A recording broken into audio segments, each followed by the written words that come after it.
तो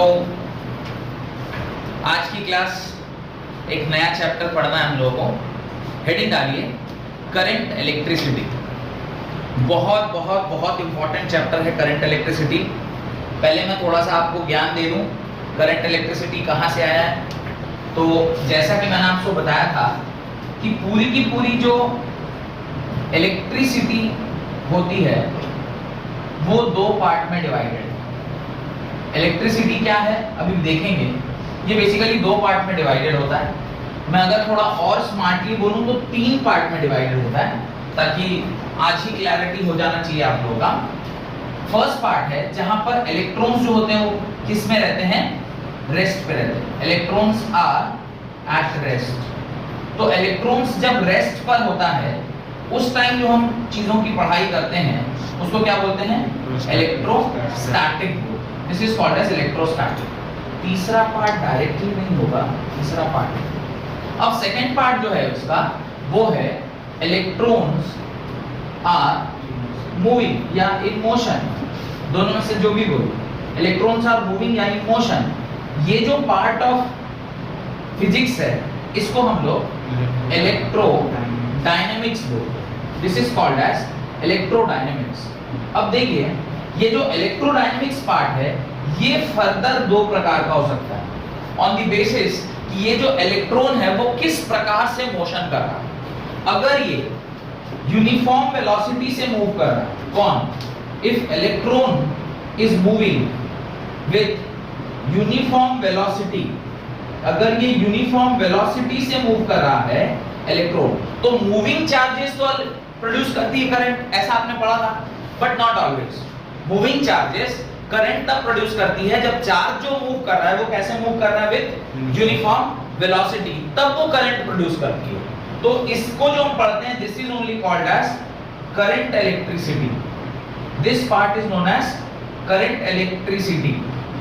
और इसका एक दूसरा पार्ट होता है जब इलेक्ट्रॉन्स कैसे मूव कर रहा हो, electrons are moving with acceleration या नॉन यूनिफॉर्म वेलोसिटी। या तो एक्सीलरेशन हो या तो नॉन यूनिफॉर्म वेलोसिटी।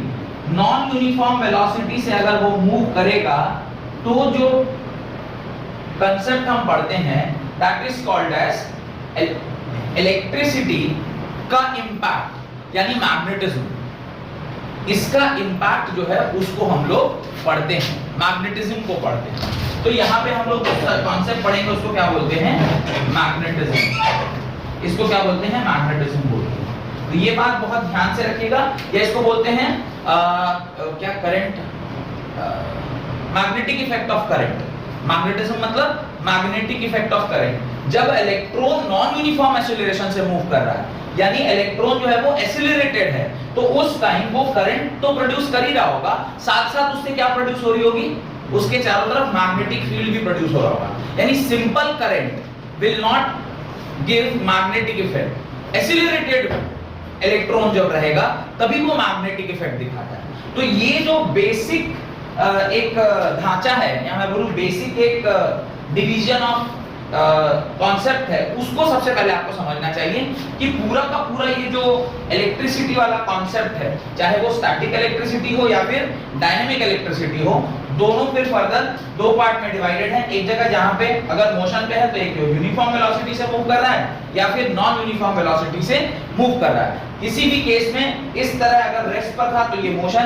ये पूरा चैप्टर हमने अभी कंप्लीट किया है। इसके अंदर हमने दो चैप्टर पढ़े। पहला चैप्टर का नाम था electric charges and field, electric charges and field. और दूसरे चैप्टर का नाम था इलेक्ट्रिक पोटेंशियल या electrostatic potential and capacitance, potential and capacitance. तो ये दोनों चैप्टर हम लोग क्या कर चुके हैं, कंप्लीट कर चुके हैं। ये दोनों कंप्लीट हो गए। अब हमें कहां चलना है, यहाँ चलना है। और फिर इसके बाद आपको पता है कि करंट इलेक्ट्रिसिटी के बाद अगला क्या कॉन्सेप्ट पढ़ना होता है, मैग्नेटिज्म। और यहाँ तक जैसे ही आप कंप्लीट करोगे तो आपका फर्स्ट बुक ऑलमोस्ट कंप्लीट हो गया होगा 80%। उसके बाद बस एक ही चैप्टर रह जाता है आपका अल्टरनेटिंग करंट और लास्ट में इलेक्ट्रोमैग्नेटिक वेव। तो यहाँ तक आप मैग्नेटिज्म तक तो EMI तक आ गया, उसके बाद 2 चैप्टर होगा AC एंड वेव, बस ये दोनों खत्म होगा तो पहली किताब आपकी पूरी कंप्लीट हो जाएगी। तो ऑलमोस्ट करीब ही पहुंच गए हैं, ठीक है। तो इसको सबसे पहले आप अपने कॉपी में बिल्कुल इसी प्रकार से जैसा मैंने बनाया है वो लिखिए। फिर हम लोग करंट इलेक्ट्रिसिटी वर्ड को डिफाइन करना स्टार्ट करेंगे। तो सबसे पहले आप यहाँ तक की कहानी को लिख लें अपनी कॉपी में, क्योंकि ये बेसिक अंडरस्टैंडिंग होना बहुत जरूरी है कि किस प्रकार से चीजें आगे बढ़ रही है। अगर यही मुझे नहीं पता है कि हम पढ़ क्या रहे हैं, फिर पढ़ने का क्या फायदा। और उसमें भी करंट इलेक्ट्रिसिटी, ये तो इतना अच्छा चैप्टर है कि इसका तो मैं आपको फील भी दिला सकता हूँ अगर आप चाहें तो। मान लीजिए आप कहेंगे नहीं सर ये चैप्टर का मेरे को फील लेना है, तो इसका तो बाकायदा फील दिलाया जा सकता है। कुछ नहीं, बस प्लग में हाथ डालिए, देखिए कैसा फिर फील आता है। तो ये चैप्टर को पूरा एकदम ना अच्छे से फील कर सकते हैं, है ना। अंजलि भी कह रही थी हाँ सर फील तो हमने बहुत कुछ किया है, पर ये वाला फील थोड़ा अलग है। अलग हम किसको करवा रहे हैं? अंजलि को करवाएंगे फील इलेक्ट्रिक करंट। अच्छा ठीक है, बताइए electric current, love current feel करा। इलेक्ट्रिक करंट छोड़ दीजिए, लव करंट तो फील करा ही सकते, वो थोड़ा इजी होगा। हाँ करेक्ट, वाह लिख लिया सबने। तो ये एक क्लासिफिकेशन आपको जरूर से ध्यान होना चाहिए कि किस प्रकार से इलेक्ट्रिसिटी डिवाइडेड है। और बार बार मैं आपसे कहता था कि इलेक्ट्रिसिटी 2 पार्ट में डिवाइडेड होती है, एक है इलेक्ट्रोस्टैटिक और दूसरा electrodynamics. Electrostatic where electrons is at rest और dynamic where electron is in motion. और जब इलेक्ट्रॉन मोशन में है तो वो फर्दर कितने पार्ट में डिवाइडेड है? 2 पार्ट में डिवाइडेड है। या तो वो यूनिफॉर्म वेलोसिटी से मूव कर रहा है, बाद में चल के हम देखेंगे कि उस यूनिफॉर्म वेलोसिटी को क्या वेलोसिटी कहते हैं, किसको पता है? स्केप वेलोसिटी है, वो ग्रेविटेशनल फील्ड में होता है। ड्रिफ्ट वेलोसिटी, वेरी गुड, मास इफेक्ट, ड्रिफ्ट वेलोसिटी। तो वो जो वेलोसिटी है उसको क्या बोलते हैं? ड्रिफ्ट वेलोसिटी बोलते हैं। और ड्रिफ्ट वेलोसिटी का हम लोग डेफिनेशन भी मतलब बाकायदा उसको हम लोग डिराइव भी करेंगे, उसका एक्सप्रेशन भी देखेंगे। फिर मैग्नेटिज्म, तब जबकि इलेक्ट्रॉन कैसे मूव कर रहा है विद सम एक्सीलरेशन, जब मूव कर रहा होता है तो जो हम उसकी पढ़ाई करते हैं वो होता है magnetic effect of current, current का मैग्नेटिक इफेक्ट। और फिर मैग्नेटिज्म, तो फिर मैग्नेट भी आ गया। एक बार हमें करंट से मैग्नेट मिल गया तो फिर हम मैग्नेट ढूंढने लग गए। फिर हमने वो एक लोडस्टोन करके एक पत्थर होता है वो ढूंढा, और वो ढूंढने के बाद फिर आगे की कहानी तो चल, फिर ऑस्टेड ने एक्सपेरिमेंट किया और क्या क्या क्या क्या, वो तो पूरी लंबी कहानी। तो ये वाला तो पूरा एक यूनिटी है। अभी हम लोग इलेक्ट्रिक पढ़ रहे हैं, फिर उसके बाद पूरा मैग्नेट पढ़ेंगे। इलेक्ट्रिक मैग्नेट पढ़ते पढ़ते 8 चैप्टर कंप्लीट हो जाए, है ना। चलिए, तो ये मेरे ख्याल से सबने लिख लिया होगा। अब कोई आपके बीच में मुझे ये बताए कि what is the definition of current. कोई मुझे बताए कि what is the definition of current. Current का डेफिनेशन क्या है? What is current? क्योंकि चैप्टर जो है उसका नाम है इलेक्ट्रिक करंट या करंट इलेक्ट्रिसिटी, करंट इलेक्ट्रिसिटी। तो सबसे पहले तो मुझे ये समझ में आना चाहिए कि करंट का डेफिनेशन क्या होगा। इलेक्ट्रिसिटी तो बाद में समझेंगे। What is current? Flow, rate of flow. हाँ, कहीं से कुछ आ रहा है। हाँ, rate of flow of charge, rate of flow of charge, ये डेफिनेशन आपने दिया करंट का, इलेक्ट्रिक करंट का, कि rate of flow of charge is current. अच्छा, यानी चार्ज फ्लो कर रहा है, चार्ज इज फ्लोइंग। पहले करंट का मतलब समझते हैं, चार्ज तो बाद में फ्लो कराएंगे। करंट का मतलब क्या होता है? करंट का मतलब आप ऐसे समझिए कि आपने करंट वर्ड और कहां-कहां यूज किया। मैं एक आध एग्जांपल देता हूं, आपने करंट वर्ड यूज किया होगा। आपने वाटर करंट का नाम सुना होगा। पानी जब बहुत तेजी से बह रहा होता है तो हम कहते हैं वाटर में करंट, नॉट दैट करंट जिसको छुएंगे तो आपको झटका लगेगा। Water current means when water is flowing with a very high speed, then we say this water contains current. यानी अगर इसमें जाओगे ये तुम्हें अपने साथ साथ लेता चला जाएगा। बाढ़ जैसी सिचुएशन अभी जो कुछ दिन पहले आपने देखा था, वो याश तूफान आया था, तो अपनी खड़काई नदी वाली जो ब्रिज है, नीचे वाली ब्रिज ऑलमोस्ट डूबने को थी, उस टाइम पे अगर मान लीजिए कोई उस करंट को छूने की कोशिश करे, क्या होगा? कहां चला जाएगा पता ही नहीं चलेगा। तो इस प्रकार से वाटर जब मूव कर रहा है तो उसका जो मूविंग का जो एक सिचुएशन है या एक कंडीशन, उसको हम लोग वाटर करंट बोल रहे हैं। ऐसा आपने एक और एग्जांपल सुना होगा, विंड करंट। हवा बह रही है बहुत तेज, इतना तेज कि मतलब वो फिल्म का शूटिंग हो जाएगी, सामने से ऐसे हवा बह रहा और आप ऐसे जा रहे तो बाल उड़ रहा होता है जब जिसका रहता है, इसका नहीं है, उसका तो उड़ने का स्कोप नहीं है।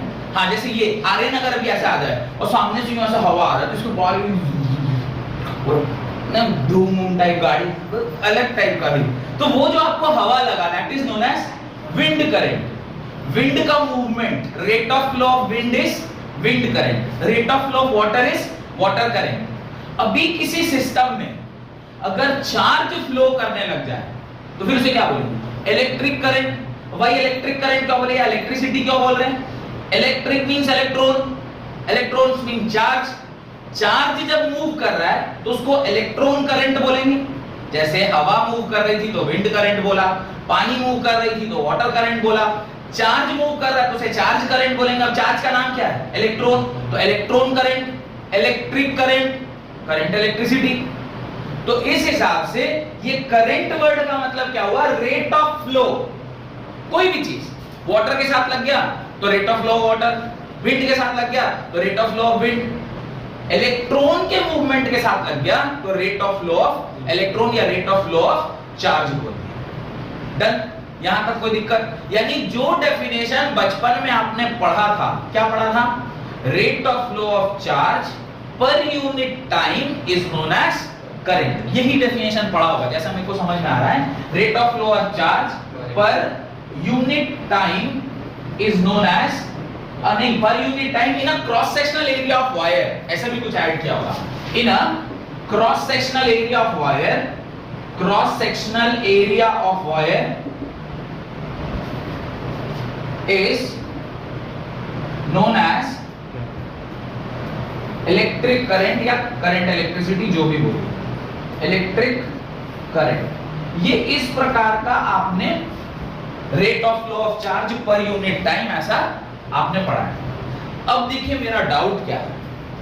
मेरा डाउट है कि ये मेरा वायर है, ये मेरा वायर है जिसका क्रॉस सेक्शनल एरिया A है। दिस इज माय वायर जिसका क्रॉस सेक्शनल एरिया क्या है?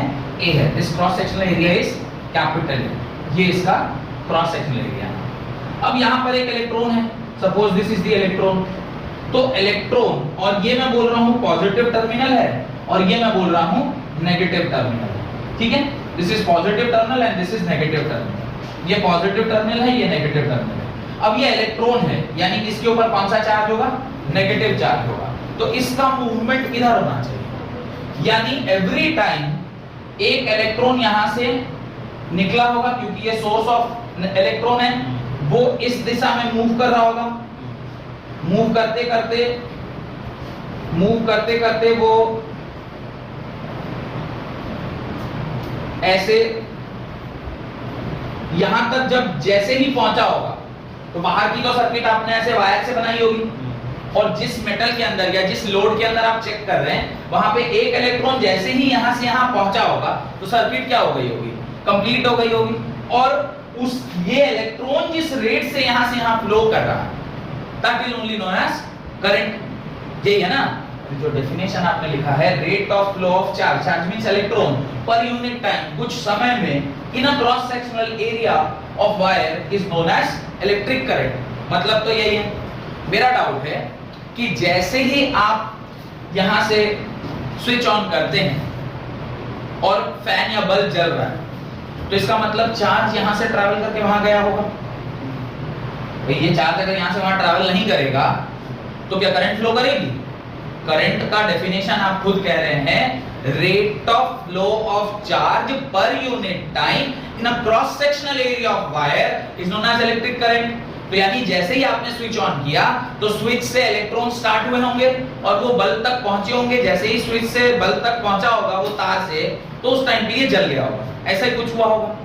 किसको लगता है कि ऐसा ही कुछ हो रहा है या इससे कुछ अलग भी हो सकता है? इसी बात को समझने के लिए आज हम लोग क्या करेंगे, एक छोटा सा नाटक खेलेंगे। देखिए, ये पॉजिटिव टर्मिनल, ये क्या है, पॉजिटिव टर्मिनल, ये नेगेटिव टर्मिनल है, ठीक है। ये जो अगर आप समझ गए तो आप एक्चुअल में समझेंगे कि कैसे किसी भी वायर के अंदर इलेक्ट्रॉन मूव करता है और इलेक्ट्रिसिटी कैसे एक जगह से दूसरे जगह पहुंचती है, ठीक है। ये भाई पॉजिटिव टर्मिनल है और ये नेगेटिव टर्मिनल है। पॉजिटिव टर्मिनल को मैं थोड़े देर के लिए आशिक मानता हूं, ये आशिक है, ये अपना आशिक है। और ये नेगेटिव टर्मिनल है जो इसकी बड़ी बहन है। ये कौन है, इसकी बड़ी बहन? नहीं नहीं, ये इलेक्ट्रॉन की बड़ी बहन है। इलेक्ट्रॉन की बड़ी बहन हमेशा या दोस्त सहेली माननी, बड़ी बहन या सहेली। आजकल तो बड़ी बहन से ज्यादा फ्रेंड्स हेल्प करते हैं ना एक दूसरे को मिलाने में। कायनात भी जुड़ जा रही है तो खैर यहाँ तो भाई बहन का ही है। तो ये इसकी बड़ी बहन है, ये इसको क्या करेगी, रिपेल करेगी। She will repel this electron because जो बड़ी बहन है और ये इलेक्ट्रॉन है, दोनों नेगेटिवली चार्ज हैं। ये इसको क्या करेंगे, रिपेल करेंगे। ये रिपेल होगी तो क्या करेगी, आगे की ओर बढ़ेगी। किस तरफ बढ़ेगी, आशिक की ओर। लेकिन आशिक की ओर बढ़ना उतना आसान नहीं है, क्योंकि जो डायग्राम मैंने बनाया है उसके अंदर सिर्फ आपको इलेक्ट्रॉन दिखाई देगा, आपको इसके अंदर मेटल आयन नहीं दिखाई देगा। मेटल आयन होगा ना, क्योंकि जब ये मेटालिक वायर है तो इसका इलेक्ट्रॉन, आपको याद होगा मैंने सॉलिड स्टेट में वो मेटालिक मेटालिक कंपाउंड में पढ़ाया था। तो अब ये कर्नल्स हैं और इस कर्नल्स के बगल में उसका इलेक्ट्रॉन। जब ये इलेक्ट्रॉन आगे की ओर मूवमेंट करना चाहेगा तो ये जो कर्नल्स, इसका बड़ा भाई वो इसके सामने खड़ा था। किधर था, हाँ किधर, तो ये अब बेचारी फंस गई।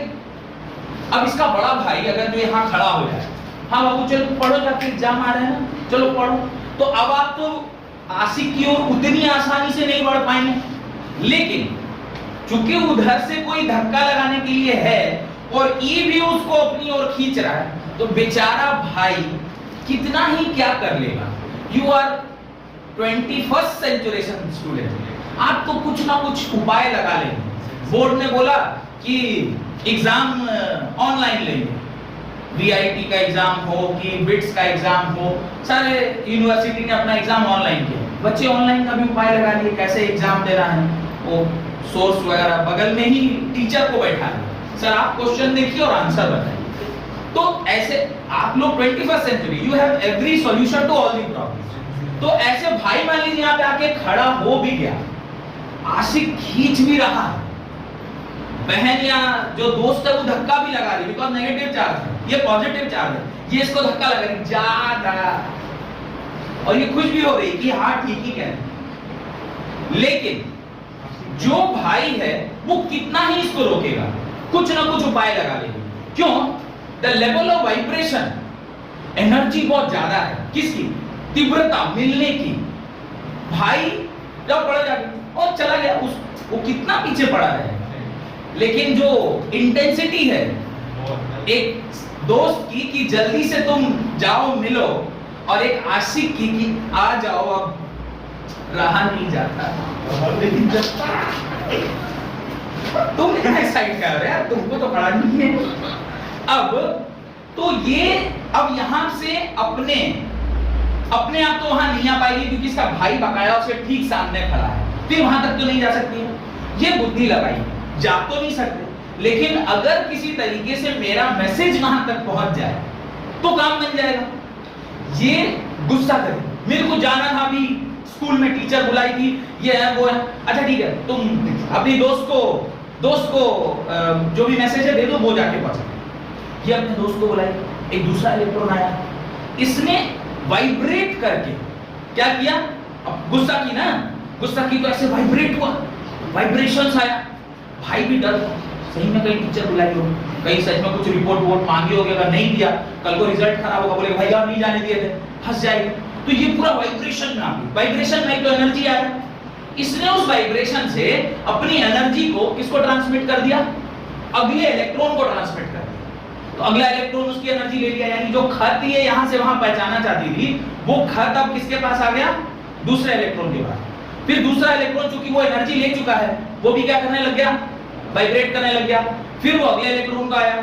ऐसे करके 10 लोगों ने इनका खत यहां से पकड़ो यहां तक पहुंचा दिया विदाउट गोइंग इन कांटेक्ट। ध्यान दीजिएगा, डेफिनेशन लिखा है आपने, rate of flow of charge, actually the charge is not moving, charge move नहीं कर रहा है, चार्ज इज वाइब्रेटिंग, अपने जगह पे वाइब्रेट कर रहा है और वो एनर्जी को ट्रांसमिट कर रहा है। नहीं तो फिर ऐसा होता है ना कि फिर तो आप वायर ऑन करते हो, सारे के सारे इलेक्ट्रॉन बस नीचे से ऊपर ही जा रहे होते हैं, फिर एक टाइम पे तो वायर खराब हो जाना चाहिए था, पर ऐसा तो नहीं हो रहा है। पूरा पूरा का पूरा वायर एक तरफ पॉजिटिव चार्ज और एक तरफ नेगेटिव चार्ज आता, पर ऐसा नहीं है। होता यही है कि इलेक्ट्रॉन जो है वो अपनी एनर्जी एक जगह से दूसरी जगह ट्रांसमिट करता है और खत इनसे उठाकर कहां से कहां दे रहा है, आशिक को लाके दे रहा है। नहीं, इस पर्टिकुलर एग्जांपल में मैंने ऐसा बोला है, रियल लाइफ में नहीं, तो रियल लाइफ में नहीं करा। तो ये चाहेगी कि मैं वहां तक पहुंचूं, पर कर्नल जो है उसको पहुंचने नहीं देगा और इलेक्ट्रॉन जो है वो उस गुस्से में, क्योंकि कर्नल आ गया, अब ये जैसे ही मूवमेंट करेगी ये भागेगी ना, इसको भागना है क्यों, क्योंकि वो धक्का लगा रही है और ये इसको खींच रहा है, तो ये तो भागेगी, लेकिन ये भागेगी सामने, भाई हाँ जाओ पढ़ो, जाओ काम फिल्म देख, चलो। अभी भाई मना कर दिया, ये अब गुस्सा कर रही है, गुस्सा कर रही है, तो फिर सोचा भाई ने कि हाँ हो सकता है यार सही में असाइनमेंट जमा कर रहा हूँ, चलो ठीक है तुम्हारी कॉपी लाओ असाइनमेंट वाली। वो एनर्जी इसने किसको ट्रांसमिट कर दिया, और वो कॉपी में इनको क्या पता था भाई को कि गुलाब का फूल भी है और साथ साथ में वो लेटर भी है ना। अभी ये इलेक्ट्रॉन दूसरे इलेक्ट्रॉन को आया, दूसरे इलेक्ट्रॉन से तीसरे इलेक्ट्रॉन का आया, ऐसे इलेक्ट्रॉन्स ने दूसरे इलेक्ट्रॉन को क्या ट्रांसमिट किया, एनर्जी ट्रांसफर किया। बात समझ आ रही है, इलेक्ट्रॉन खुद मूव नहीं करता है, सिर्फ एनर्जी को एक एंड से दूसरे एंड तक ट्रांसमिट करता है और वो एनर्जी ही क्या कहलाती है, इलेक्ट्रिसिटी कहलाती है। यहां तक समझ में आ गया। बेसिक डेफिनेशन आपने पढ़ा है, rate of flow of charge, no charge is flowing, electron की एनर्जी ट्रांसफर हो रही है, कोई इलेक्ट्रॉन एक जगह से दूसरे जगह मूव नहीं कर रहा है, it is just transmitting its energy from one end to another, और वो एनर्जी का ट्रांसमिशन ही क्या कहलाता है, इलेक्ट्रिसिटी कहलाता है। जबकि डेफिनेशन जो आप पढ़ते आए हैं आज तक वो यही पढ़े हैं, rate of flow of current, माने as if the entire current is, the entire electron is flowing from one place to another. ऐसा नहीं है, इलेक्ट्रॉन्स एक जगह से दूसरी जगह मूव नहीं करते, वो सिर्फ अपनी जगह पर वाइब्रेट करते। हो सकता है कि उस वाइब्रेशन के क्रम में आप जहां थे उसे थोड़ा सा मूव कर जाए, हल्का, कितना मूव करेंगे वो हम लोग देखेंगे कि आप कितना मूव करते हैं, पर अल्टीमेटली आप सिर्फ और सिर्फ मूव ही करते हैं, आप एक जगह से दूसरे जगह नहीं चले जाते। डन। ये बेसिक आइडिया को ध्यान में रखते हुए अब आप डेफिनेशन लिखना स्टार्ट करें। याद रखिएगा ये डेफिनेशन सही है, मैं नहीं बोल रहा कि ये डेफिनेशन गलत है, पर इस डेफिनेशन का मतलब जो आज तक आप समझते आए हैं वो मैंने सही कराया। फ्लो तो चार्ज ही कर रहा है, but actually the charge is not flowing, the rate at which charge का energy is flowing per unit time in a cross sectional area is known as electricity. तो डेफिनेशन अभी भी यही है, पर इस डेफिनेशन का जो मतलब है वो मैंने अभी आपको समझा दिया। Where Sovereign was positively charged plate, Shalvi was negatively charged plate, और इलेक्ट्रॉन का किरदार निभा रही थी Anjali. Thank you all three कि आपने मेरे साथ इस ड्रामा को करने में मदद किया। डेफिनेशन लिखिए। समोसा। हाँ समोसा चाहिए। मेरे लिए। तुम क्या किए? अच्छा तुम देख रहे थे? अरे डन होगा, तुम देख लिए, बहुत बहुत धन्यवाद। Right, the flow of charge in metallic wire constitutes electric current. The flow of charge in metallic wire constitutes electric current. Full stop. The branch of physics which deals with the branch of physics which deals with the branch of physics which deals with the charges in motion is called current electricity. The branch of physics which deals with charges in motion is called current electricity. Bracket में लिख लीजिएगा with uniform velocity. उसने बोला the branch of physics which deals with the charges in motion. Which type of motion? Motion कैसा होगा? Uniform velocity का होगा या यूनिफॉर्म मोशन होगा. उसकी पढ़ाई को हम लोग क्या कहते हैं? करंट इलेक्ट्रिसिटी कहते हैं. तो करंट इलेक्ट्रिसिटी का डेफिनेशन क्या रखना है? याद रखना है the study related to the branch of physics that deals with the study related to charges in motion is known as current electricity. अब आप इलेक्ट्रिक करंट का डेफिनेशन लिखिए. ठीक है, राइट. उसके नीचे हेडिंग डालिए इलेक्ट्रिक करंट. उसके नीचे हेडिंग डालिए electric current. Right. It is defined as the rate of flow of electric charge. It is defined as the rate of flow of electric charge through any cross section of a conductor is known as electric current. It is defined as the rate of flow of electric charge through any cross section of a conductor is known as electric current. अब देखिए, आप जो definition लिखे हैं और board पर जो definition लिखा है उसमें एक छोटा सा अंतर भी दिखाई दे रहा है पर यूनिट टाइम का. आपने लिखा है, देखिए डेफिनेशन जो आपने लिखा है उसमें आपने पर यूनिट टाइम जैसा वर्ड नहीं यूज किया है और जो बोर्ड पर मैंने लिखा था वहां पर पर यूनिट टाइम भी था. ध्यान रखिएगा, क्योंकि क्लास 10th में आप डिफरेंशिएशन वगैरह नहीं पढ़े रहते तो उस टाइम आपको रेट का सही मतलब पता नहीं होता है. रेट पर यूनिट टाइम ही होता है. रेट वर्ड का मतलब ही होता है पर unit time. What is your pulse rate? Pulse होता है, पल्स का रेट. तो डॉक्टर साहब आता है तो पता करता है. What is your heart beat rate? अब जब आप उसको डिफाइन करते हैं क्या बोलते हैं? 1 मिनट में कितनी बार धड़का, हार्ट बीट. पल्स 1 मिनट में कितनी बार वो पल्स मूव किया. तो जब भी आपने उसको डिफाइन किया है आपने यूनिट टाइम डाला नहीं डाला नीचे ना. ऐसे कैसे बोलेंगे? पल्स रेट माने 3000 बार 2 घंटे में. ऐसे हो कुछ तो आप यूनिट मानेंगे ना कि स्टैंडर्ड हो. 1 मिनट सबसे स्टैंडर्ड या 30 सेकंड्स. 30 सेकंड से भी ज्यादा आसान है 1 मिनट. तो कोई भी डॉक्टर देखिएगा पल्स जब चेक करता है तो वो लगभग 30 सेकंड के आसपास में वो पकड़ के रखता है घड़ी देख के. देखिएगा वो घड़ी देख के 30 सेकंड पकड़ेगा और 30 सेकंड पकड़ने में उनको पता है कि 1 मिनट में अगर जो भी यूनिट होगा 15 बार या 20 बार मूव करना चाहिए पल्स को. तो अब वो छू के देख रहा है 30 सेकंड में अगर 10 बार मूव कर गया मतलब पल्स रेट ठीक है. देखा है ना डॉक्टर को ऐसे हाथ पकड़े जब आप तबीयत खराब कर रहे हैं. सर मैं तबीयत खराब है, डॉक्टर आपका हाथ पकड़ता है. आप गलत सोच रहे हो, हाथ पकड़ रहे हैं क्या, अब इसके मन में क्या चल रहा है? नहीं, पल्स चेक कर. आप गलत सोचना नहीं. डॉक्टर हाथ पकड़ रहा है मतलब वो पल्स चेक. लड़कियों हैं हाथ पकड़ रहा, सर बकवास डॉक्टर.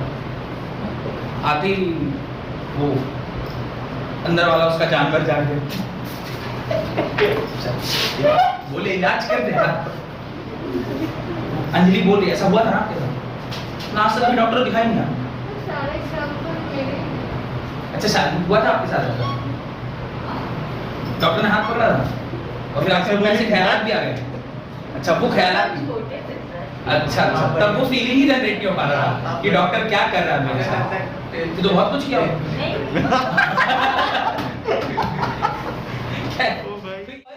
टाइम जो है ये रेट ऑफ फ्लो. तो रेट जैसे ही बोल दिया अब उसको एडिशनल पर यूनिट टाइम लिखने की आवश्यकता नहीं है. इसलिए अभी जो आपने मॉडिफाइड डेफिनेशन लिखा है उसमें आपने पर यूनिट टाइम नहीं लिखा. क्या लिखा? It is the rate of flow of electric charge per unit time नहीं, क्योंकि ऑलरेडी रेट लिख दिया। ठंडा कोल्ड ड्रिंक,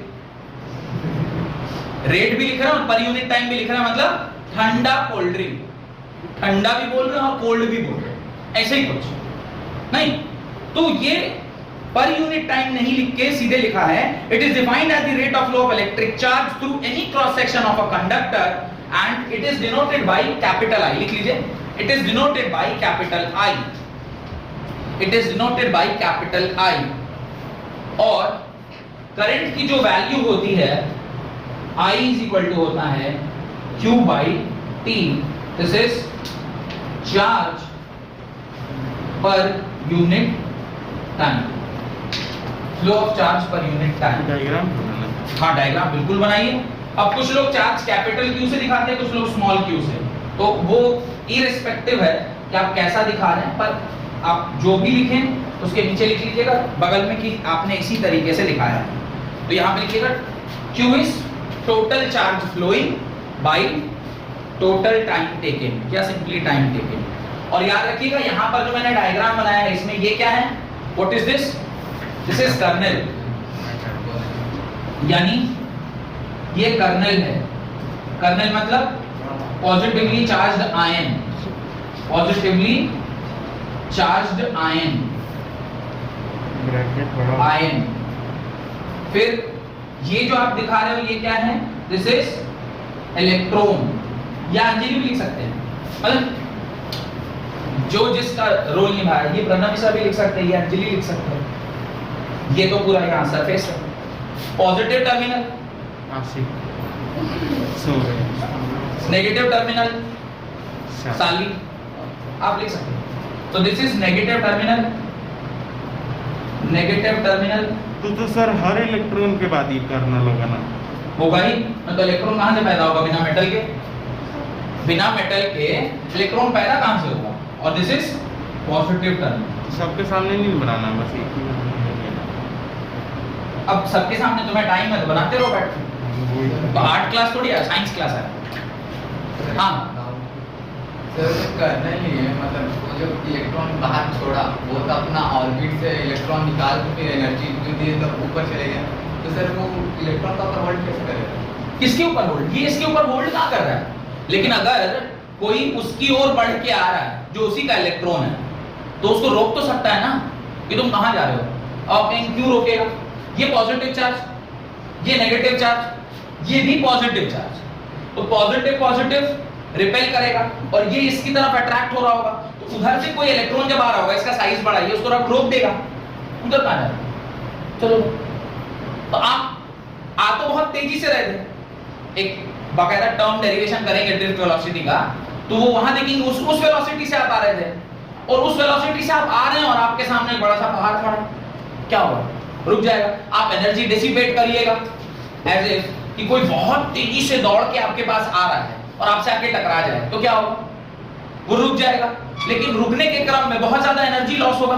वो एनर्जी जो उसने लॉस किया है वो क्या करेगा? वाइब्रेशनल एनर्जी, वो एनर्जी दूसरे इलेक्ट्रॉन को ट्रांसमिट कर देगा। बोला ठीक है, मैं नहीं जा सकती तो क्या हुआ? मेरा संदेश ही वहां तक चला जाए कि नहीं आ सकती आज, कल मिलेंगे, कल होगी है ना? चलिए, ये सारा कुछ लिख लिया होगा।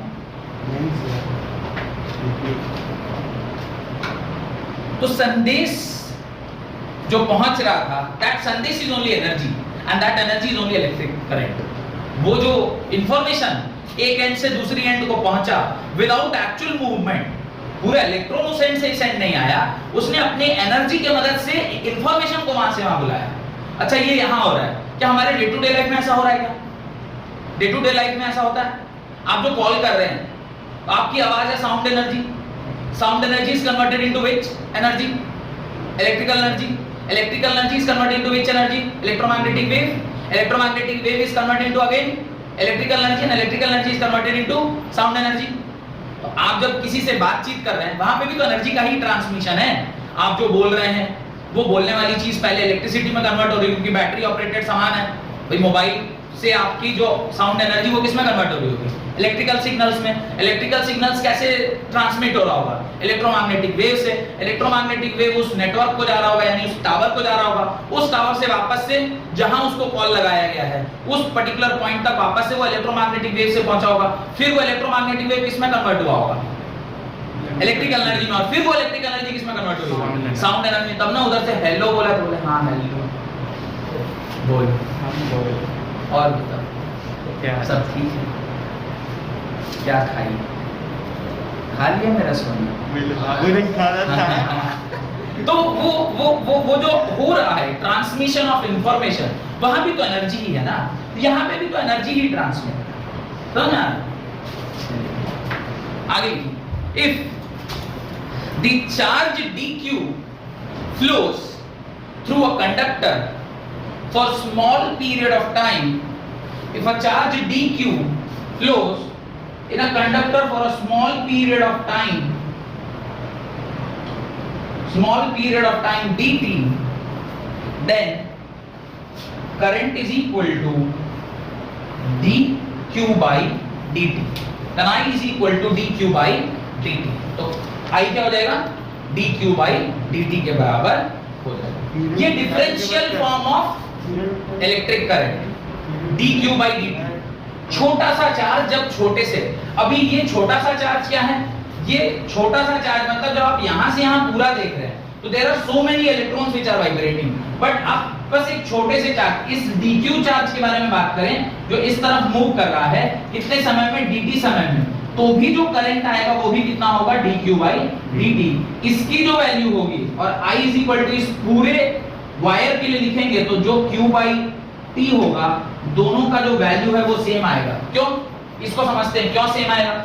आप 200 by 50 लिखिए, या फिर 100 by 25 लिखिए, या फिर आप 50 by 12.5 लिखिए, सबका बात एक ही होना चाहिए।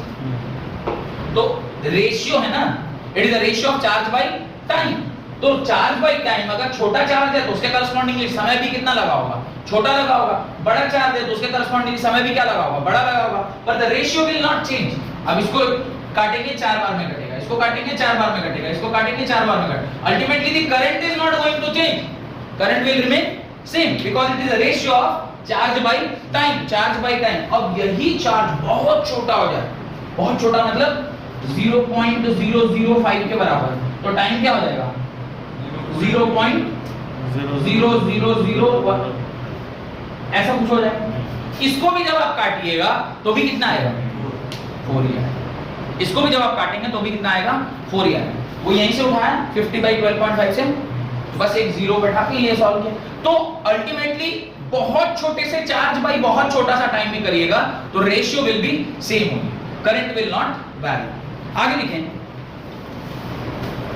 It means current through a conductor at a time, it means current through a conductor at a time is defined as the first derivative of charge.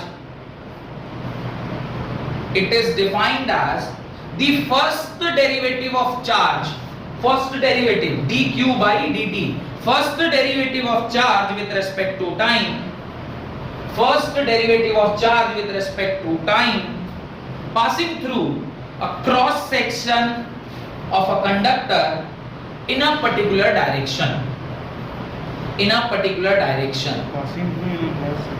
passing through a cross section of a conductor in a particular direction। इसका direction भी होना चाहिए, current has direction also, current has direction also। क्या इसका direction किधर है, direction of current is always from positive to negative. शायद मैंने इलेक्ट्रोकेमिस्ट्री वाले लेक्चर में भी ये बात आपसे कहा होगा, current always moves from positive to negative. तो current positive to negative move कर रहा है। अब एक नए डिस्कशन की ओर आपको लेकर चल रहे हैं। नेक्स्ट डिस्कशन होगा कि करंट अगर डायरेक्शन पोजेस करता है और उसका मैग्नीट्यूड तो है भैया 5 एम्पीयर, 10 एम्पीयर, 15 एम्पीयर, इस प्रकार से जब आप उसको मैग्नीट्यूड, उसका मैग्नीट्यूड है और उसके बाद डायरेक्शन भी है, तो क्या एक वेक्टर क्वांटिटी है या स्केलर क्वांटिटी है? क्वेश्चन मैं सवाल पूछ रहा हूं आपसे कि अगर current positive to negative move कर रहा है तो उसका एक फिक्स डायरेक्शन है, current will always move from positive to negative. इसके पास डायरेक्शन है प्लस इसका मैग्नीट्यूड भी होता है, 5 एम्पेयर, 10 एम्पेयर, 15 एम्पेयर, तो मैग्नीट्यूड भी है और डायरेक्शन भी है। तो क्या मैं इससे वेक्टर क्वांटिटी बोलूंगा या स्केलर क्वांटिटी बोलूंगा? Vector quantity obvious. Scalar quantity का डेफिनेशन आपने क्या पढ़ा था? स्केलर क्वांटिटी का डेफिनेशन आपने पढ़ा था any physical quantity which has only magnitude but no direction, उसके पास कोई डायरेक्शन नहीं होता। अगर सपोज करिए स्केलर क्वांटिटी के पास डायरेक्शन होता तब तो आदमी का जो मास है वो कभी भी कम किया जा सकता था। तो मेरे जैसा आदमी उस तरफ मूव कर जाता जिधर वेट कम हो जाए। मान लीजिए मास सपोज करिए इस डायरेक्शन में आप जाएंगे तो आपका मास कम होगा और वेस्ट में जाएंगे तो आपका मास बढ़ जाएगा। तो मेरे जैसा आदमी जिसको मास कमाना है ईस्ट चलने लगेगा। अंजलि अगर मास वेक्टर क्वांटिटी होता तो अंजलि उस तरफ बढ़ने लग जाती जिस तरफ मास बढ़ रहा है। Correct no? हाँ, वो कह भी रही जबकि रोटी हम लोग बराबर ही खाते हैं, आप भी 3 और मैं भी 3, पर मेरा 3 पता नहीं 300 कैसे बन जा रहा है, समझ नहीं पा रहा, और आपका 3 मतलब 0.03 से भी छोटा लग रहा है। तो अंजलि, अच्छा आटा का फर्क है, आप पतंजलि ले रहे, फॉर्च्यून, आशीर्वाद। अच्छा, और देखिए मेरे घर में आशीर्वाद आ ही नहीं रहा, फॉर्च्यून और पतंजलि आता है, उसको ज्यादा आशीर्वाद मिल रहा है, इसलिए आप ज्यादा आशीर्वाद ले रहे हैं। एनीवेज, तो मास अगर vector quantity, scalar mass is a scalar quantity because उसके पास क्या है, मैग्नीट्यूड तो है पर डायरेक्शन नहीं है, क्योंकि मास कभी भी किसी इंसान का चेंज नहीं करता। इंसान का क्या, अगर इंसान को धरती से उठा के आप चांद पे भी रख दीजिए तो भी उसका मास चेंज नहीं करता। ऐसी क्वांटिटी जिसका मैग्नीट्यूड किसी भी केस में चेंज ना हो, डायरेक्शन से स्पेसिफिक बात कर रहा हूं कि डायरेक्शन अगर बदल गया तो उसका मास चेंज नहीं कर रहा है, तब उस क्वांटिटी को क्या बोलते हैं, मतलब उसका मैग्नीट्यूड चेंज नहीं कर रहा, उस क्वांटिटी को क्या बोलते हैं, स्केलर क्वांटिटी बोलते हैं। और वेक्टर क्वांटिटी उसको बोलते हैं जिसका डायरेक्शन भी हो और मैग्नीट्यूड भी हो। ये डायरेक्शन भी है और इसके पास मैग्नीट्यूड भी है, 5 एम्पेयर, 10 एम्पेयर ऐसा, तो ये एक वेक्टर क्वांटिटी होगा कि नहीं होगा? फिर से ऐसा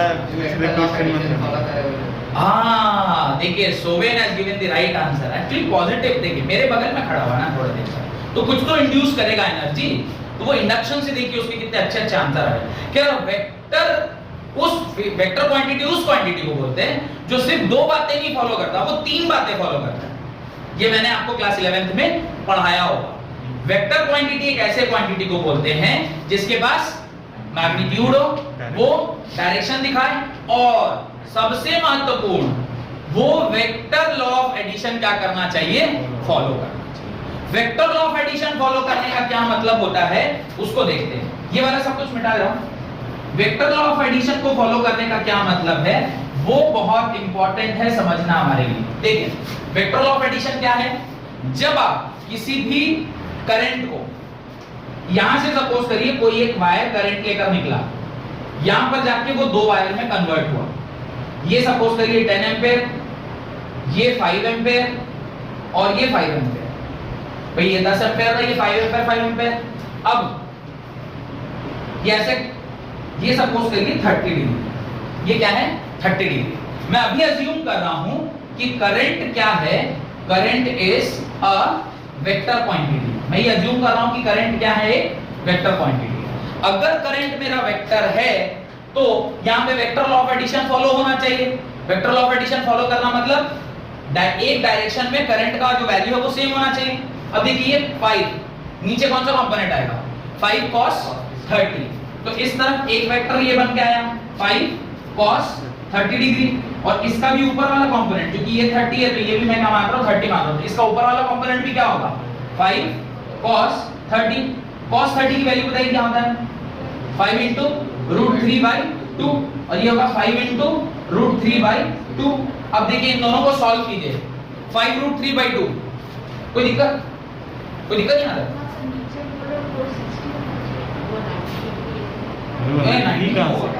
मैं खुद से बना रहा हूं ना, सिमेट्रिकल है, तो ये 5√3 इसको जरा सॉल्व करिए, कितना आ रहा है 5 into 1.732 होल डिवाइडेड बाई 2। कोई कैलकुलेटर से जरा मुझे सॉल्व करके बताए कि इसकी वैल्यू क्या आ रही है। कोई कैलकुलेटर से जरा सॉल्व करके बताइए इसकी वैल्यू क्या आ रही है। 5/2 that is 2.5 into 1.732 exact value बताइए। 2.5 into 1.732 कितना आ रहा है। 2.5 into 1.732 4.33। चलिए वेरी गुड। तो 4.33 एम्पेयर, एक साइड को सॉल्व किया तो 4.33, दूसरे साइड को भी सॉल्व करेंगे तो 4.33, यानी नेट करंट जो इस डायरेक्शन में आ रहा होगा वो 4.33 प्लस 4.33 यानी 8.66 ampere will be the total current flowing from this point से आगे। किस डायरेक्शन में? एक्स एक्सिस में। आपने कितना दिया था? उधर कितना मिला? ये तो वेक्टर लॉ नहीं फॉलो कर रहा है। बराबर होना चाहिए ना, बराबर होना चाहिए। और आप जानते हैं कि अगर 10 एम्पीयर करंट कहीं से कहीं गया है तो वो उस साइड भी 10 एम्पीयर ही मिलना चाहिए। करंट तो बाहर बीच में खराब होगा नहीं।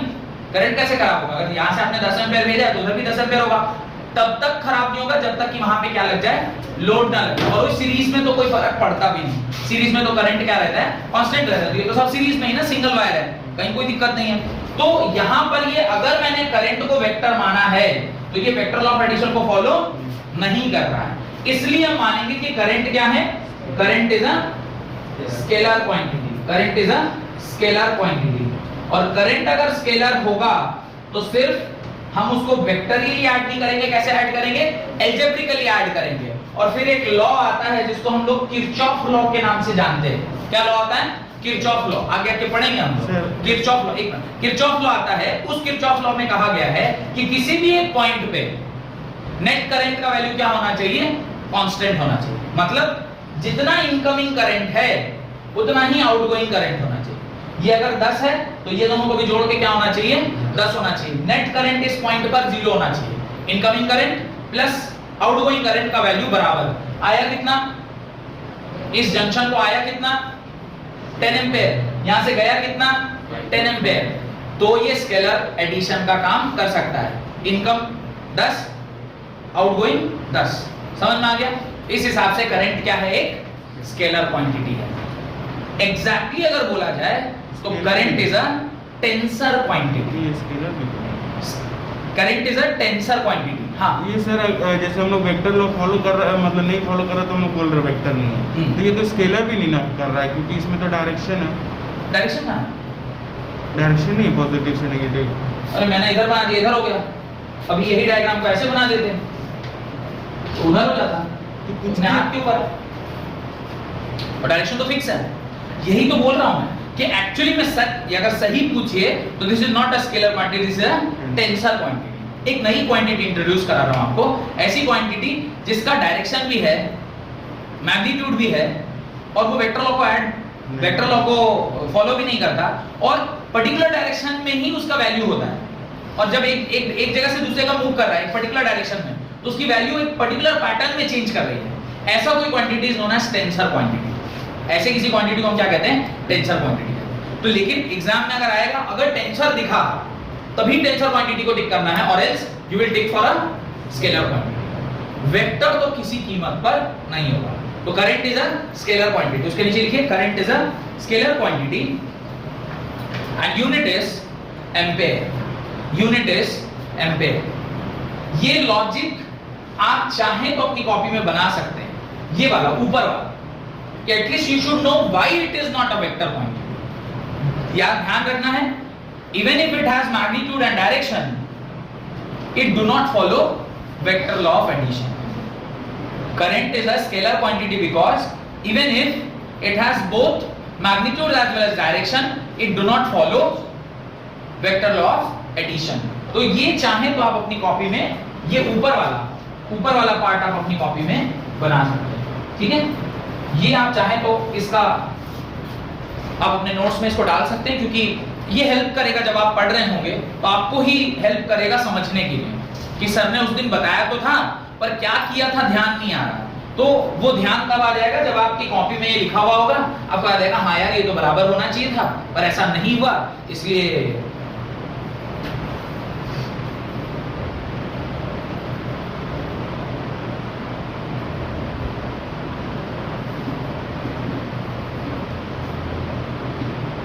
ठीक है।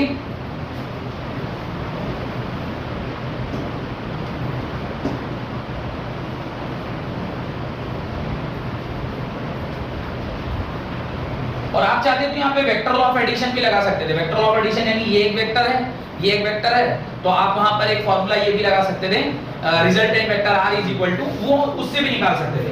क्या आप यहाँ पर लिखते हैं r is equal to under root a square माने 5 का square that is 25 plus b square 5 का स्क्वायर 25 प्लस 2ab यानी 2 into 5 into 5 into cos 60 यानी 1/2। और तब जब आप इसको सॉल्व करते तो ये भी एग्जैक्टली 8.66 एम्पीयर ही निकल गया था। दोनों में से जहां भी करिए, ये मैंने कंपोनेंट रिजॉल्व करके निकालना है और ये वाला फार्मूला से आप दोनों से निकालिएगा तो फाइनल आंसर विल बी 8.66, जो कि वेक्टर लॉ ऑफ एडिशन को फॉलो नहीं कर रहा, बिकॉज़ जितना इनकमिंग है उतना ही आउटकमिंग होना चाहिए या आउटगोइंग होना चाहिए।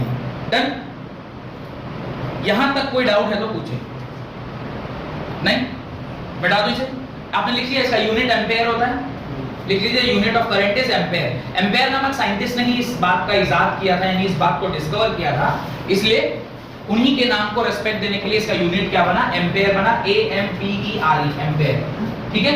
अब चलिए आगे की कहानी पढ़ते हैं। आप लोग करंट का क्वांटाइजेशन से कोई रिलेशनशिप जानते हैं क्या? Q is equal to NE। हम लोगों ने इलेक्ट्रोस्टैटिक पार्ट में क्वांटाइजेशन ऑफ चार्ज जैसा एक चीज पढ़ा था, जहां पे आप चार्ज को हमेशा NE के टर्म्स में लिख सकते हैं। क्यों चार्ज को NE के टर्म्स में लिखेंगे? Because charge can not be in fraction. वैसे ही जैसे कि इस क्लास में बैठे हुए बच्चे या तो 5 होंगे, नहीं तो 10 होंगे, नहीं तो 20 होंगे, 30 होंगे, 40 होंगे। कभी भी ऐसा होगा क्या 12.5 बच्चा बैठा है क्लास में, 22.5 बच्चा बैठा हुआ क्लास में, 33 बच्चा बैठा है क्लास में, ऐसा होगा? Not possible. फ्रैक्शंस में आप बच्चों को नहीं लिख सकते। इवन इफ किसी का वजन कितना ही कम हो, पर उसको हम आधा नहीं गिनेंगे ना। किसी का वजन कितना ही ज्यादा हो तो ये 2 थोड़ी गिन लेंगे। तो मैं भी अपने आप को 2 नहीं गिन रहा, लेकिन अंजलि को मैं आधा भी नहीं मान रहा। हम लोग दोनों मिलके ही 2 हो गए, पर उनका थोड़ा कम है, हमारा थोड़ा ज्यादा है। एडजस्ट वॉल्यूम पर, क्या बोलते हैं, डेंसिटी पर यूनिट वॉल्यूम, वो मास पर यूनिट वॉल्यूम में एडजस्ट हो जाएगा। लेकिन किसी भी कीमत पे अगर, अच्छा छोड़िए ये तो बहुत दूर हो गया, तेजस अगर इस क्लास में आ जाए, अगर तेजस इस क्लास में आ जाए, उसको मैं एक ही मानूंगा क्या? नहीं इसलिए हाँ तो 4 साल का भी नहीं हुआ, चलो तुम तो 0.25 में 0.125 के बराबर है क्या? नहीं से उसको भी मुझे एक इंडिविजुअल जोड़ना होगा, नहीं जोड़ना होगा। इवन रेलवे भी कहती है जोड़ो यार, तो तुम बच्चे को लेकर जा रहे हो तो वहां पे लिखना पड़ता है क्या आप ट्रैवल कर रहे हैं, कितने % ट्रैवल कर रहे हैं। तो प्रणव मिश्रा, प्रीति मिश्रा, तेजस, ओजस, बच्चे का तो आधा पैसा देता है। पैसा तुम पैसे इंडिविजुअल गिनने की बात करते हैं, तो पैसे पे क्यों जा रहे हैं? फ्री में जाता है वो लोग, पर लिखना आपको पड़ेगा कि कितने इंडिविजुअल ट्रैवल कर रहे हैं। बात समझ आ रही? तो कुछ चीजें ऐसी होती है जिसको आप फ्रैक्शन या पॉइंट में नहीं लिख सकते।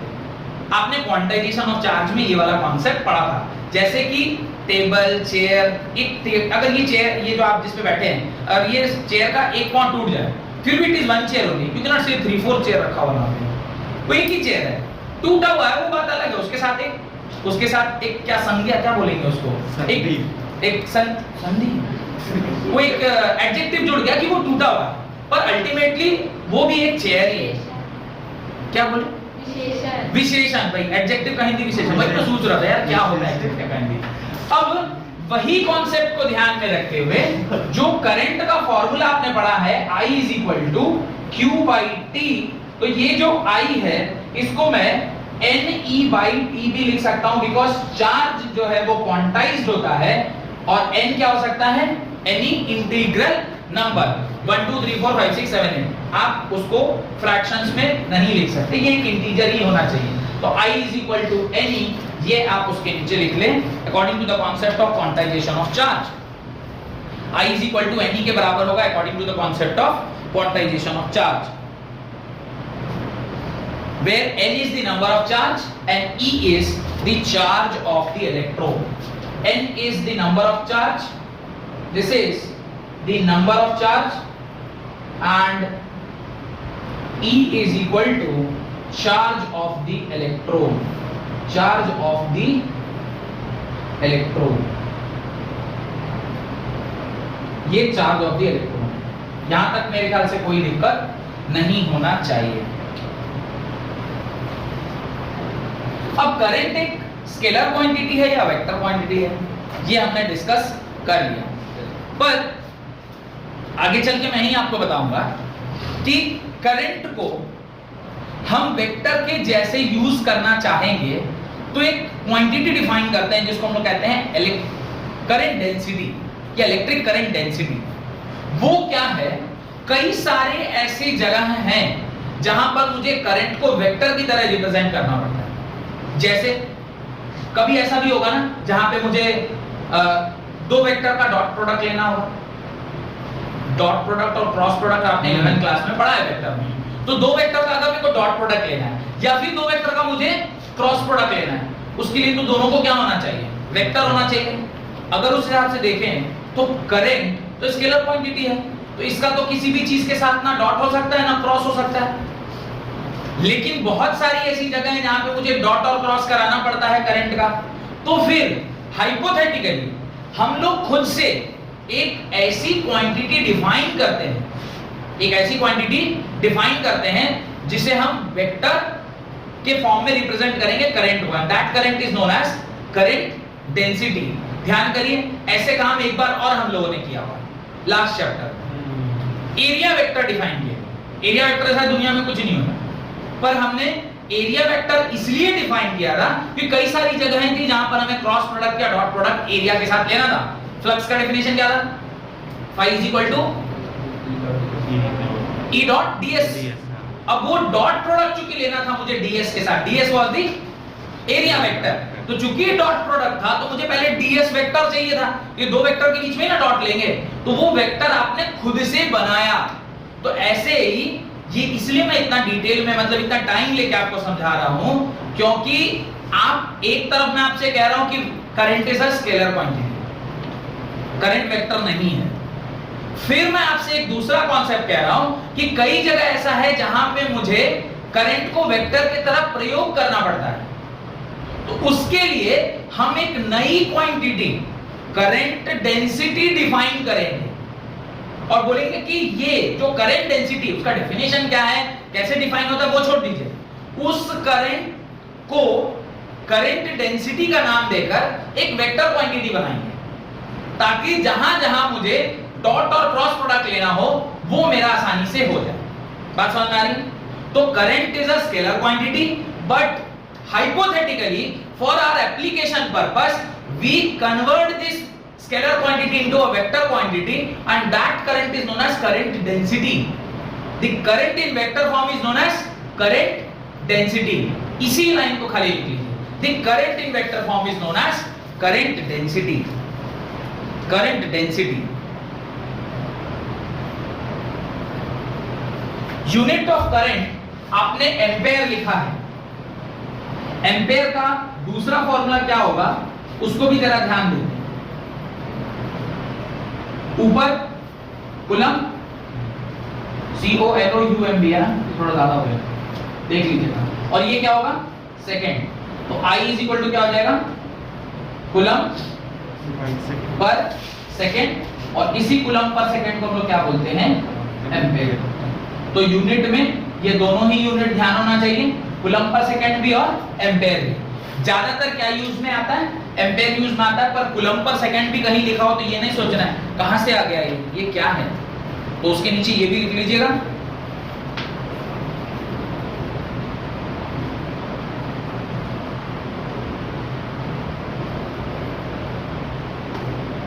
डन। तो लगभग सारी चीजें हम लोगों ने डिस्कस कर ली है। अब मैं आपसे एक और बहुत इंपॉर्टेंट सवाल पूछना चाहता था जो शायद मैंने पहले भी डिस्कस किया हुआ है कि कोई भी वायर कंडक्ट कर सकता है या उसका एक कंडीशन है कंडक्ट, कोई भी वायर कंडक्ट कर सकता है। ये सवाल मैंने पहले भी पूछा है, आपको ध्यान हो या नहीं हो मुझे नहीं पता, पर ये सवाल मैंने आपसे पहले भी पूछा हुआ है कि कोई भी वायर कंडक्ट करता है या उसका एक स्पेसिफिक कंडीशन है जिस पे वो कंडक्ट करता है। सवाल मैंने ऐसे पूछा होगा कि इलेक्ट्रिक शॉप में रखा हुआ जो वायर है क्या वो कंडक्ट करता है, तो आप लोगों ने कहा कि इलेक्ट्रिक शॉप में रखा हुआ वायर अगर कंडक्ट कर रहा होता तो जो आदमी उसको ऐसे करके खींच के नाप नाप के देता वो तो उधर ही समाप्त हो जाता, पर उस तार में करंट नहीं होता।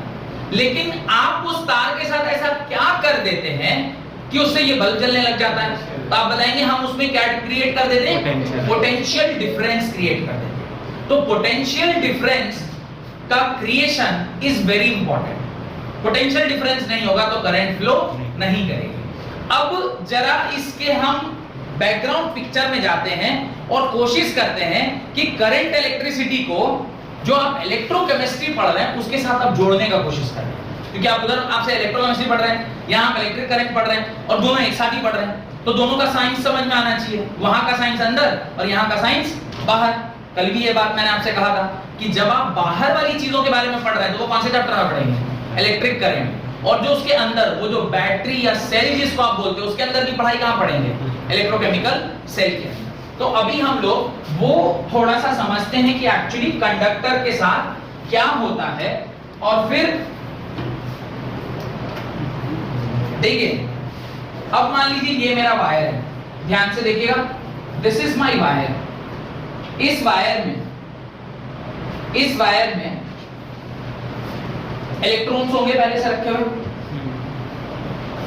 इलेक्ट्रॉन्स अभी मैं कर्नेल्स को नहीं दिखा रहा, रीजन बीइंग कि कर्नेल्स को नहीं दिखा रहा क्योंकि कर्नेल्स बनाऊंगा तो फिर बाकी सारे इलेक्ट्रॉन्स ही नहीं बना पाएंगे। इस तरह से मैंने बहुत सारे इलेक्ट्रॉन्स यहां पर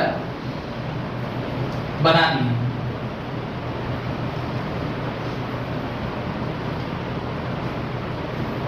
ये इलेक्ट्रॉन्स जो यहां पर प्रेजेंट हैं,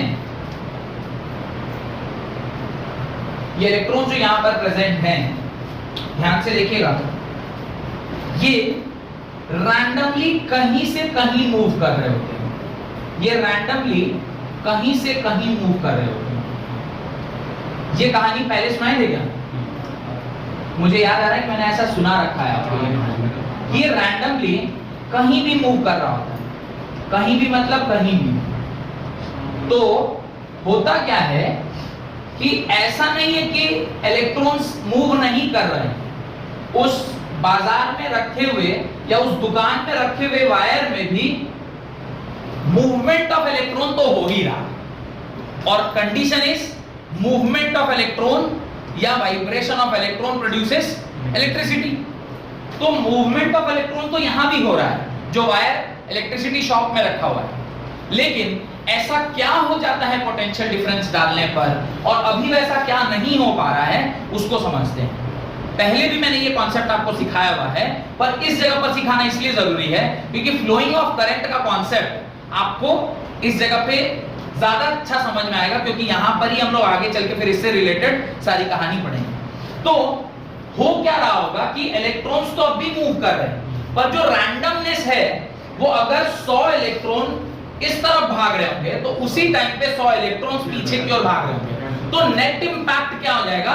कैंसिल हो जाएगा। अगर 200 इलेक्ट्रॉन ऊपर की ओर जा रहे हो तो उसी टाइम पे 200 इलेक्ट्रॉन नीचे की आ रहा है, तो नेट इंपैक्ट क्या हो जाएगा? कैंसिल हो जाएगा।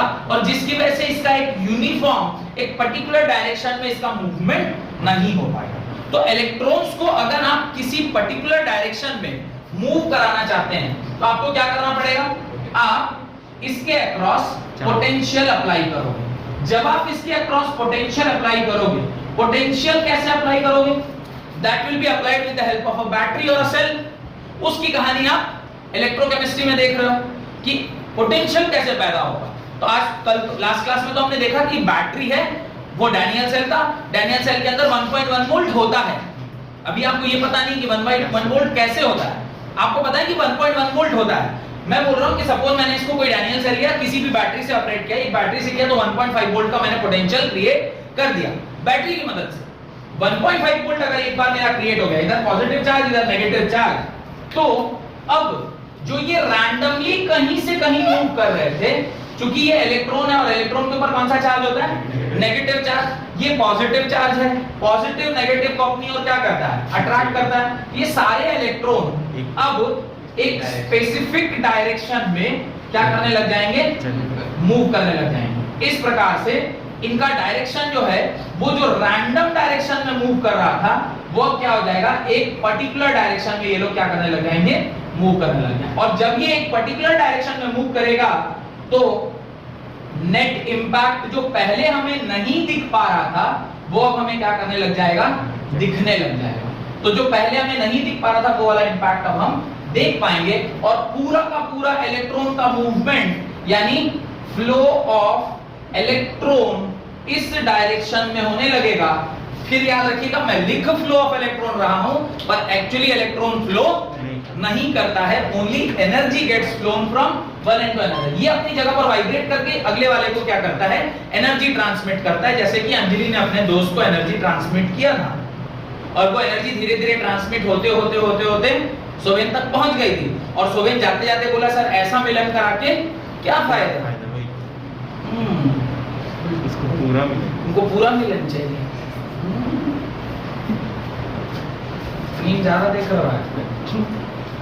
तो ये फ्लो ऑफ इलेक्ट्रॉन है और जिस दिशा में इलेक्ट्रॉन फ्लो करती है उसकी उल्टी दिशा में फ्लो ऑफ करंट होता है। तो याद रखिएगा फ्लो ऑफ करंट कराने के लिए आपको क्या चाहिए, कंडीशन। पहला एक तो ये मेटालिक कंडक्टर होना चाहिए। भाई अगर ये मेटालिक कंडक्टर ही नहीं हुआ तो इलेक्ट्रॉन फ्लो नहीं करेगा। दूसरा पोटेंशियल डिफरेंस अप्लाइड होना चाहिए।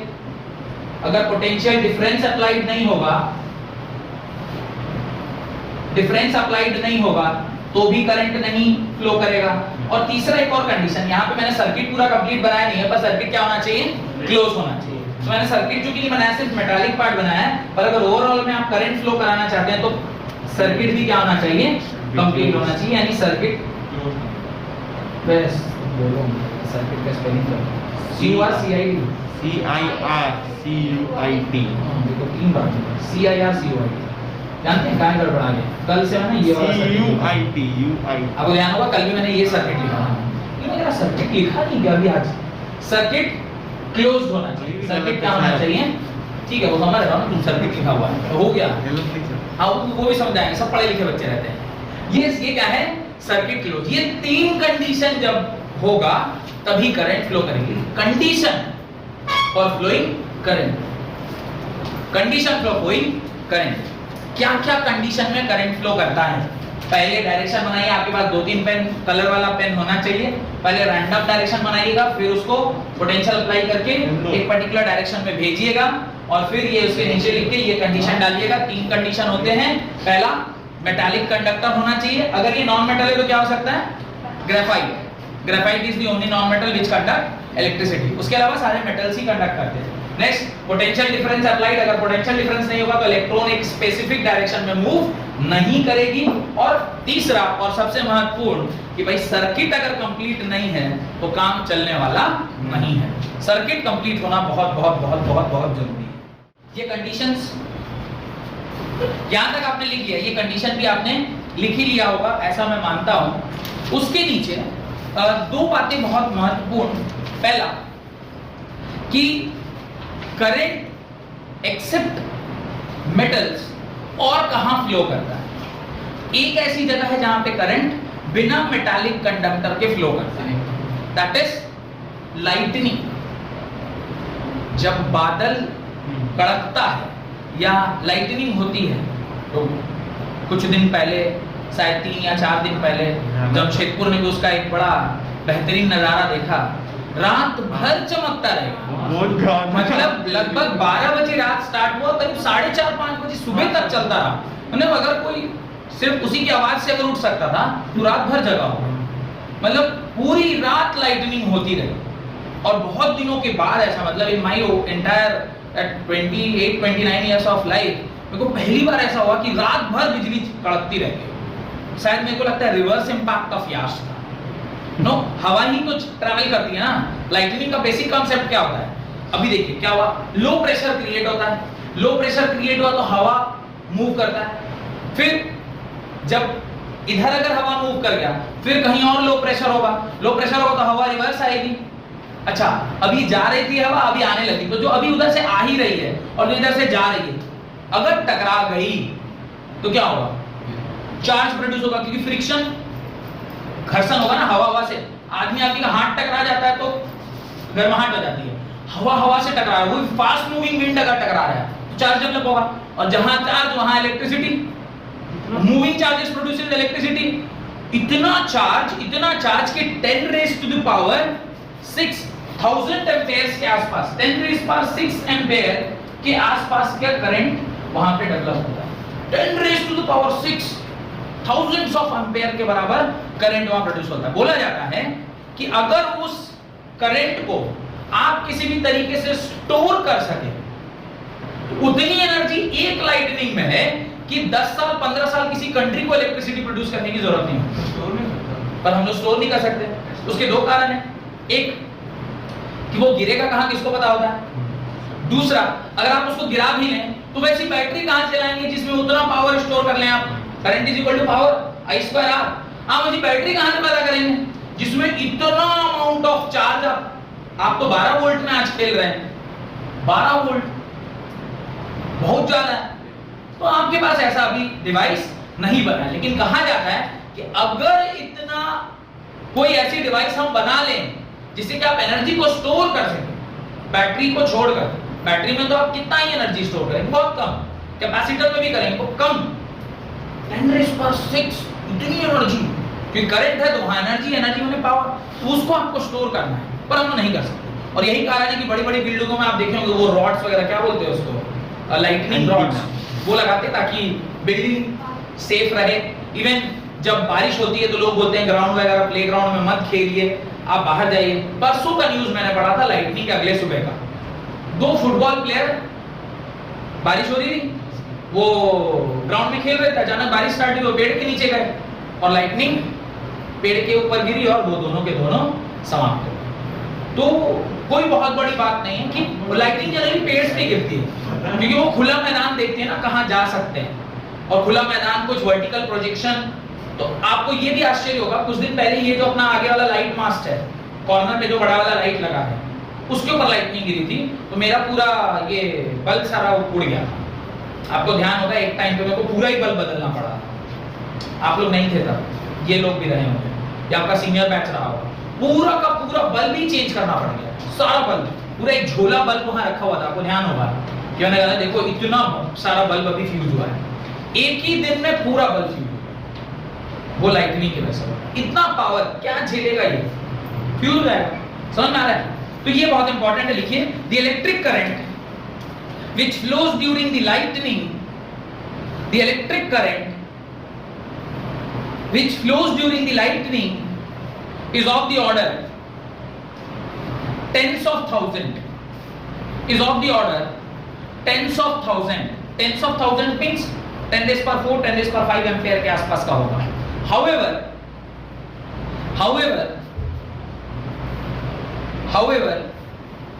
the current in our nerves, however the current in our nerves is it micro ampere। मैंने आपसे इंट्रोडक्टरी क्लास में ये बताया था, जब हम लोग करंट का उपयोग पढ़ रहे थे, या लास्ट क्लास में जब इलेक्ट्रोकेमिस्ट्री का उपयोग पढ़ रहे थे, मैंने आपसे बताया था कि हमारे शरीर के अंदर भी इसका एप्लीकेशन है। क्या एप्लीकेशन है? न्यूरोसेल्स, नर्व इंपल्स। आपने जब किसी चीज को टच किया, वो रिफ्लेक्स से होता हुआ या तो ब्रेन से सिग्नल लेता है, तो वो सिग्नल है, सिग्नल मींस करंट। तो वो करंट जो है वो 10 रेज़ पावर -6 के ऑर्डर का होता है। तो क्या रेंज है? 10 रेज़ टू पावर 6 लाइटनिंग और 10 रेज़ पावर -6 नर्व सेल। समझ पा रहे हैं कहां से कहां वैरी कर रहा है?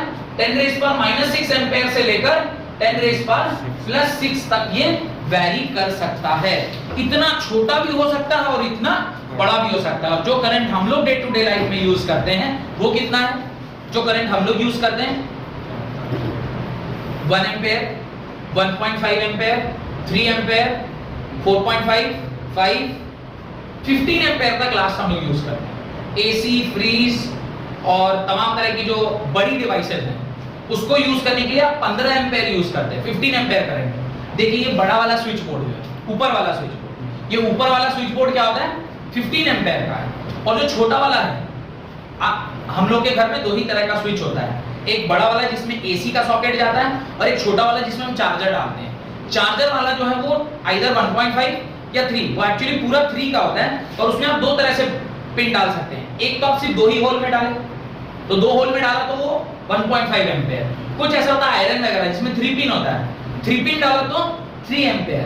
और एक होता है ये बड़ा वाला, तो उसमें भी 2 है, एक ऐसे डालने वाला और एक 3 वाला। ऐसे डाला तो 10 एम्पीयर और तीनों डाला तो 15 एम्पीयर। तो हम लोग जो डे टू डे लाइफ में यूज कर रहे हैं वो 1 एम्पीयर से लेके 15 एम्पीयर तक का करंट यूज करते हैं। ना एक्सट्रीम दिस एंड पे ना एक्सट्रीम दिस एंड पे, बीचों बीच 0 से बड़ा 1 से लेकर और 1 से लेकर 15 एम्पीयर या 0 से लेकर 15 एम्पीयर तक का करंट हम लोग यूज करते हैं। यहां तक बात समझ में आ गई? कोई दिक्कत? करंट क्या होता है, करंट का डेफिनेशन क्या है, करंट किस कंडीशन में फ्लो करता है, एक्चुअली करंट फ्लो कर रहा है यानी चार्ज फ्लो कर रही है या चार्ज फ्लो नहीं करती हैं, ये सारी बातें आपको क्लियर है। एक सवाल लिखिए, उसके बाद आज की क्लास को खत्म करेंगे। Right, how many electrons pass through a lamp in 1 minute? How many electrons pass through a lamp in 1 minute? How many electrons pass through a lamp in 1 minute if the current is 300 milliampere, 300 milliampere, given the charge on an electron is given 300 milliampere full stop, given the charge on the electron is 1.6 into 10 raised power minus 19 coulomb, 1.6 into 10 raised power minus 19 coulomb। आपसे क्या क्या दिया हुआ? देखिए question का solution बनाएं। Physics का जब कभी भी आप सॉल्यूशन स्टार्ट करते हैं, सबसे पहला काम आपको क्या करना चाहिए? आपको देखना चाहिए कि आपको क्या क्या दिया हुआ है। तो सबसे पहली चीज जो दी हुई वो करंट दिया हुआ है। करंट कितना दिया हुआ है? 300 मिली एम्पेयर। आपको E की वैल्यू दी गई है 1.6 into 10 raised power minus 19 coulomb. और एक चीज इंफॉर्मेशन आपको दिया है, दैट इज टाइम दिया हुआ है। Time is equal to 1 minute. 1 minute is equal to कितना होता है? 60 सेकेंड। आपसे पूछ रहा है Q निकालना है आपको, ध्यान से देखिएगा। I is equal to Q/T, ऐसा फॉर्मूला जानते हैं, लेकिन यहाँ पर Q का वैल्यू जो निकालना है तो आप यहाँ से क्या लिखोगे? Q is equal to IT के बराबर। अब देखो आपको I भी पता है, T भी पता है, ये निकालना है। Q निकालना है या N निकालना है? N निकालना है। How many? तो अब N निकालना है, तो इसको आप N से कैसे रिप्लेस करोगे? आपको N चाहिए, N क्वेश्चन मार्क। तो N को आप क्या लिख सकते हो? N into E लिख सकते हो, और ये किसके बराबर होगा? IT के बराबर। और N इज इक्वल टू क्या होगा? IT by E के बराबर। मेरे ख्याल से I भी आपको पता है, T भी आपको पता है और E भी आपको पता है। इन तीनों वैल्यूज को किस में डालेंगे? उसके SI यूनिट में। मिली एम्पेयर मतलब 10 raised power minus 3। ये सारी वैल्यूज को जब आप पुट करेंगे तो जो N की वैल्यू आती है वो है, मैं डायरेक्टली आंसर लिख रहा हूं, N is equal to 1.125 into 10 raised power 20 coulomb. 1.125 into 10 raised power 20 coulomb. तो इस क्वेश्चन का आंसर जहां पर आपको N निकालना था वो समझ में आपको आ गया होगा। डन?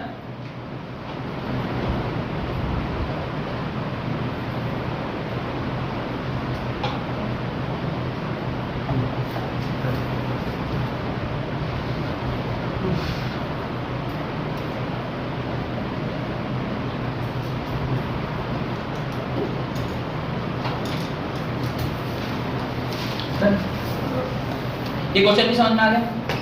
आज की क्लास बहुत इंपॉर्टेंट थी कंसेप्चुअल पॉइंट ऑफ व्यू से, क्योंकि बहुत छोटे कॉन्सेप्ट थे आज की क्लास में।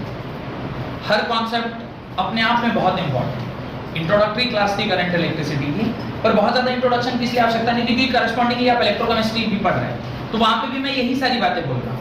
तो दोनों को जब आप मिला के पढ़िएगा तो ज्यादा अच्छा अंडरस्टैंडिंग होगा। और मेरे से पढ़ने का एक और आपको ये बेनिफिट है कि मैं ही फिजिक्स पढ़ाता हूँ, मैं ही केमिस्ट्री पढ़ाता हूँ, तो उससे आपको क्या मदद मिलता है कि आपको केमिस्ट्री और फिजिक्स को मैं आसानी से कोरिलेट कर पाता हूँ। ठीक है, कोई अगर सिर्फ फिजिक्स पढ़ा रहा है तो केमिस्ट्री वाला पार्ट से उतना ज्यादा अवगत नहीं रहता है, क्योंकि जो डेली पढ़ा रहा होता है ना उसको ज्यादा सही समझ में आता है। अच्छा यार ये पार्ट तो इससे रिलेट कराया जा सकता है। तो ये आपको एक एडिशनल बेनिफिट है कि आपका टीचर फिजिक्स भी पढ़ा रहा है और केमिस्ट्री भी पढ़ा रहा है। ठीक है, बहुत बहुत धन्यवाद आज की क्लास अटेंड करने के लिए।